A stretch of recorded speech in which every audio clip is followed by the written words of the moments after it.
semakin ramai orang suka beli rumah lelong. Sebagai contoh, hari ini saja kita ada 4 pembida yang mendaftarkan diri untuk membida satu buah rumah. 4 orang membida untuk satu buah rumah dan ada sedikit kenaikan. Dan untuk makluman dan tuan-tuan dan perempuan, rumah yang kita lelong pada pagi ini belum pernah diduduki. Belum pernah diduduki. Jadi rumah tu masuk macam rumah baru. Macam okey tak?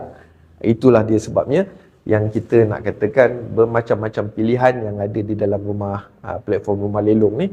Rumah belum pernah diduduki, jadi pembida yang berjaya membeli dapat pun naik sikit je. Okey. So maknanya bawah masih harga pasaran, cantik. So rumah pun dah siap, dah boleh masuk. So tak perlu risau, semua kawasan dah stable. Rumah dah siap, penduduk pun dah ramai masuk, maknanya taman tu dah stable. Tak ada kalau kata you seorang baru masuk, jadi mungkin takut lah. Ini rumah dah diduduki.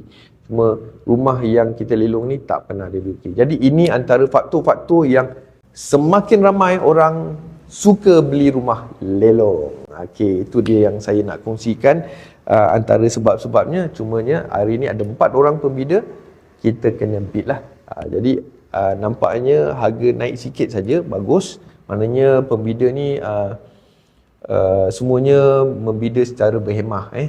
Jadi diorang pun yang pembida yang berjaya tu pun dapat rumah yang telah siap dibina dan boleh diduduki. Selesaikan proses urus niaga pindah milik di pejabat tanah semua dengan bank semua, dia dah boleh masuk rumah tersebut. Okey, jadi itu yang saya nak tunjukkan tuan-tuan. Semakin ramai yang dah faham, semakin ramai yang suka beli rumah lelong, ramai yang sebab mudah, murah dan menguntungkan. Jadi tuan-tuan boleh terus layari website kami untuk mendapatkan senarai lelongan yang terkini. Jadi boleh scroll, pilih lokasi pilihan tuan-tuan boleh dapat kat situ. Jadi kalau rumah yang kita tak berjaya jual tu, kita akan lelongkan ke satu tarikh yang akan ditetapkan nanti. Jadi tuan-tuan boleh tik saja, pilih, nanti beritahu, tanya macam mana.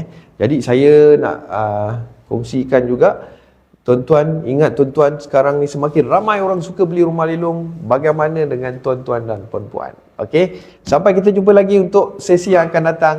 Sekian, terima kasih.